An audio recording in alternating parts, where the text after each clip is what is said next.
Kun sagantaa BBC Afaan Oromooti. Nu waliin tura.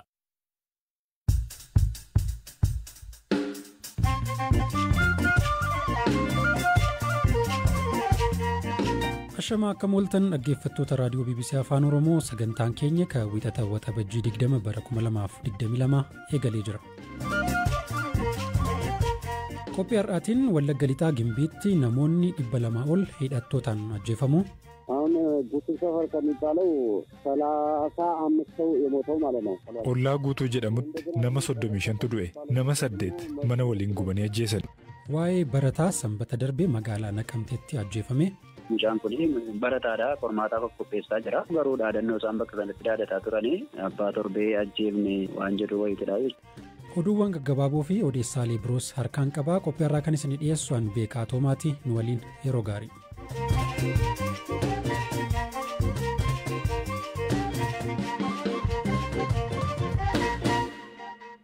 Wallagga Lixaa aanaa Gimbii ganda Tolee keessatti haleellaa hidhattoonni sanbata darbe raawwataniin namoonni baay'ee ajjeefamuu kanneen ajjechaa kanarraa hafan BBC'tti himan. Aanicha ollaa sabna Amaaraa keessa jiraatu keessatti haleellaa raawwatame kanaan namoonni nagaa 100 lakkaa'aman ajjeefamanii kanneen 1000 lakkaa'aman ammoo naannoo sana gadhiisanii akka bakkatan dubbatu jiraattonni. Jiraattonni lama ajjechaa kanarraa lubbuun hafuu himan akkaataa haleellaan kun itti raawwatee fi haala amma jiru kana jedhan.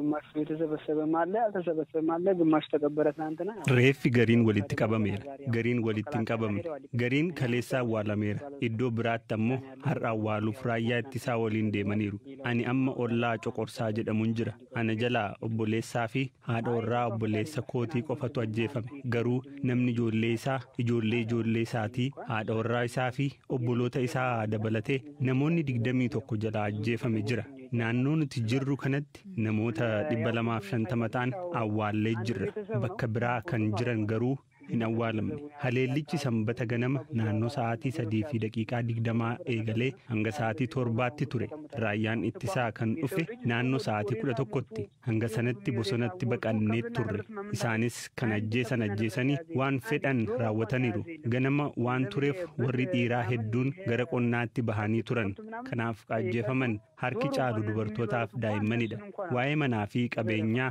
namni dubbatu hin jiru akkamiin osoo namni du'aa jiru waa'ee qabeenyaa dubbanna namni qabeenya isaa gateetu baqate bakka ani amma jirutti gara 20 ta'utu walitti qabamee jira warri mootummaa dhufanii nu ilaalanii waan gaddan fakkaatanii deebi'anii deeman namni kana nuun jedhe hin jiru warri du'aniiru warra jiruuf furmaata akka nuuf kennan barbaanna Amaara jedhamnee ajjeefamne waan ta'eef yoo seerri jiraate gara biyya keenyaa akka nu geessan yoo ta'u baates har'a ilaallee kan du'e kan hafe biyya isaatti haagalu jedhee miilaan qajeeluuf uummanni as jiru murteeffatee jira. የሞተው የሞተ መውጣት ብቻ ነው በእግሩ ይሄደ ነገሩ ይተባል ነው አሁን ጉቱ ሰፈር ከሚባለው 35 ሰው የሞተው ማለት ነው 8 ሰው በቤት ውስጥ ዘግተው ነው ያጣጣለው ኦላ ጉቱ ጀደሙት ነመ 35 ዱኤ ነመ 8 መነ ወሊን ጉበኔ አጀሰን ጮቆርሳ ዶ ጀደሙት ተሞ ነመ 102 jaatama iddoo jedhamutti akkanuma nama 100 tokkotu ajjeefame baganuu iddoo jedhamutti reef kaafamaa kan jiru nama hanga 95 galmeessine jirra aleellaa kana onek shanee warra jedhamantu gareedhaan taanii raawwatan nuti gara qonnaa baanee turre dubartootaa fi daa'imman manattafan fixan kaleessa warri aanaa dhufanii ilaalanii turan garuu uumaa wanti ummataaf godhan hin jiru manni gubatee qabeenyi saamameera horiis ooffatanii jiru uummanni harka duwwaa beelaa jira. mootummaan naannoo Oromiyaa ibsa ajjechaa kana ilaalchisuun sanbata baaseen haleellaa kanaan lubbuun namootaa darbuuf qabeenyi barbadaa'uu himeera. Humni shororkeessaa shanii tarkaanfii mootummaadhaan fudhatamaa jiru fuuldura dhaabbachuu waan dadhabeef namoota nagaa irratti haleellaa raawwatee jedha ibsichi. Waraanni bilisummaa Oromoo kan mootummaan haleellaa kana raawwatan jechuun himatu haleellaa jedhame kana humnootuma mootummaa gaachana sirnaa jedhamantu maqaa waraana bilisummaa Oromoo xureessuuf raawwate jechuun qorannoon walabaa akka raawwatamu gaafateera. Ministeerri Muummee Abiyyi Ahmad ergaa ganama Tiwiitarii irratti barreessaniin bakkawwan haleellaan itti raawwatamanitti nagaaf tasgabbii deebisuun hojii ijoo mootummaan dursa kennuufidha jedhan.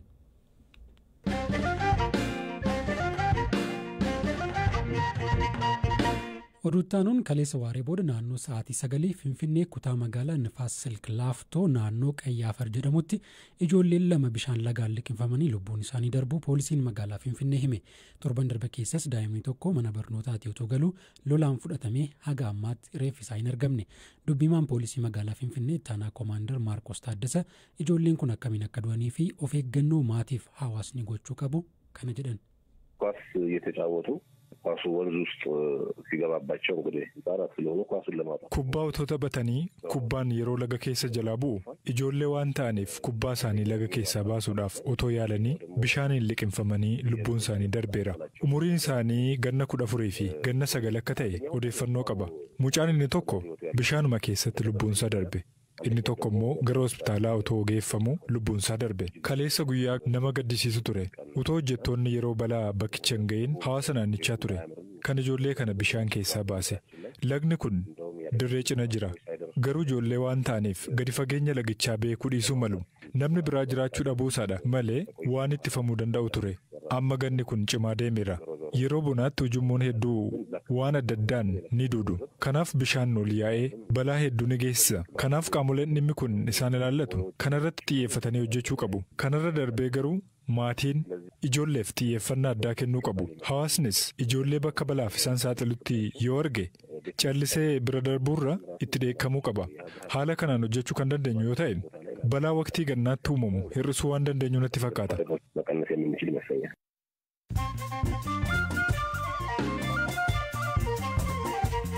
raadiyoo BBC afaan oromoo dhaggeeffataa jirtu gidduutti immoo oduuwwan gaggabaaboon isinitti hima mootummaan naannoo amaaraa tarkaanfii seera kabachiisuu fudhachaa jiruun hidhattoota maqaa faannootiin gurmaa'anii yakka raawwatu jedhee shakkii 12,000 ol to'achuu miidiyaan naannichaa gabaase shakkamtoota to'ataman keessaa 3,746 miseensota raayyaa ittisa biyyaa poolisii humna addaa naannichaa fi poolisoota idilee keessaa bahuun faannootti makamanidha jedhameera. Koorri nagaaf tasgabbii gaanfa Afrikaa irratti xiyyeeffatuu fi biyyoota naannichaa hirmaachisee Chaayinaan deeggaramu har'a Finfinneetti eegale. Chaayinaan dhiyeenya gaanfa Afrikaatti ergamaa addaa kan muudde yoo ta'u haala nageenyaa gaanfa Afrikaa irratti kora akkanaa yoo qopheessitu kun ka jalqabaati. Ogeessi fiilmii Chaayinaa himata jibba sanyummaa fi saamicha humna daa'immaniin himatame Maalaawiin barbaadamaa ture to'annoo jala oole. Maalaawii keessa jiraachaa akka ture Luukee ijoollee biyyatti ergaa afaan Chaayinaan jibba sanyummaa of keessaa qabu dubbachiisaa viidiyoo waraabuun intarneetii irratti maallaqa ittiin argachaa ture. Cheelsiin taphataa Maanchestar Siitii Rahiim Sterling mallatteessifachuuf waliigalaa jira. Bara dorgommii xumurametti taphoota Pirimeer Liigii 30 irratti Siitiif galchii 13 kalakkoofsisee Rahiim Sterling mallatteessisuuf Ingiliiziin ala kilaboonni gurguddoo hedduun gaaffii dhiyeessaa jiru.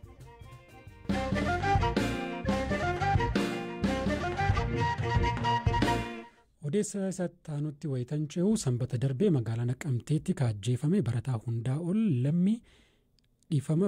hundaa ol beenyaa guyyoota 3f reeffa isaa akka hin kennamne dhorkamee erga ture booda har'a sirni awwaalchaa isaa raawwachuu maatiin himan.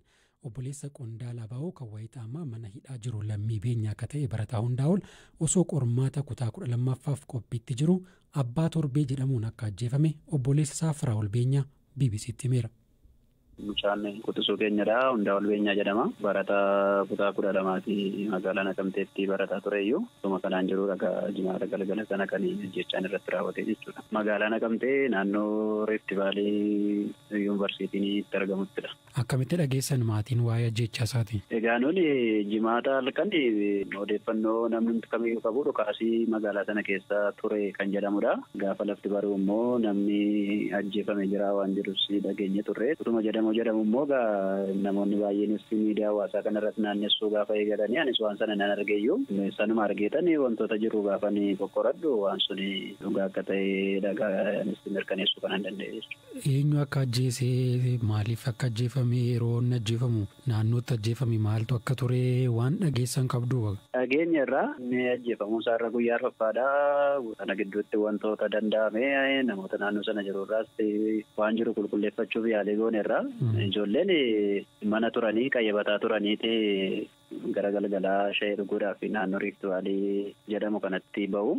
Bakka sana ta'anii tusaanii waan ajjeetan eeggataa jiranii ragaa dhaqeedhuma dhukaasii akka jedhames magaalaa keessatti guutummaatti baname osoo hin taane dhaqaniidhuma isaanuma irratti bananii isa booda gaa inni ajjeefame warra kaan immoo hin qabanii kan biraanis madaaniiru jechuudha odeeffannoo nuun qabnuuni ajjechaa sana kan raawwate immoo qaama humnootuma nageenyaadha jechuudha. Ergasii reeffa isaa fudhataniittu moo eessa akka jiru beektu? Egaa guyyoota akkuma isin jedhe jimaata kana kaasee aga amma saayitii kanatti egaa wal dura dhaabbannaadhumatti ture reeffi akka hin kennamne kunoota guyyaa afurii guyyoota arfan kana karaa adda addaa yaaliin godhamee akka jibbaataatti egaa amma saayitii kana akka carraa akka awwaalamuuf ture kennanii awwaaluudhaaf amma wanti jiru adeemaa jira jechuudha. Amma saayitiin sittaasa'u kanallee adeemsuma sanarra jiramaa jechuudha.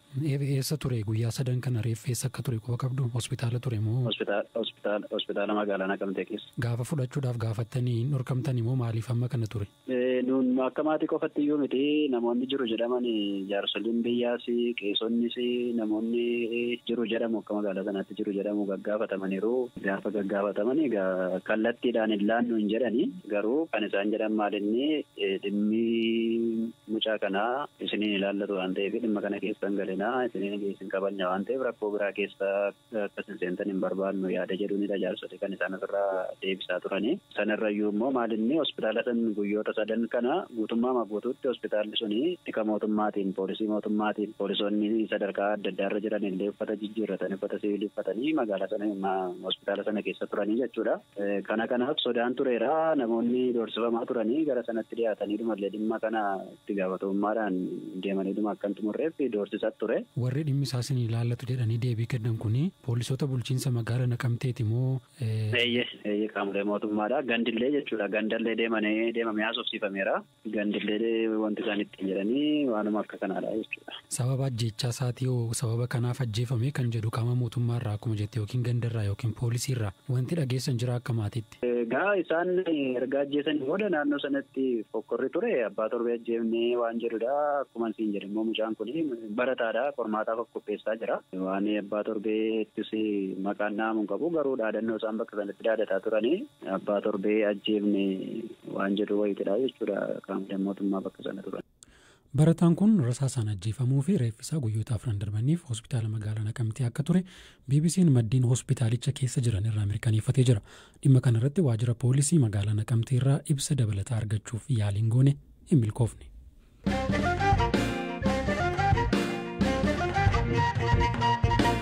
Xumura irratti waa'ee shamarree dorgommii miidhaginaa garaagaraa injifachuun beekamtii qabdu garuu ammoo sababa waraana kaaba Itoophiyaatiin jiruu baqaaf saaxilamte isinitti himna.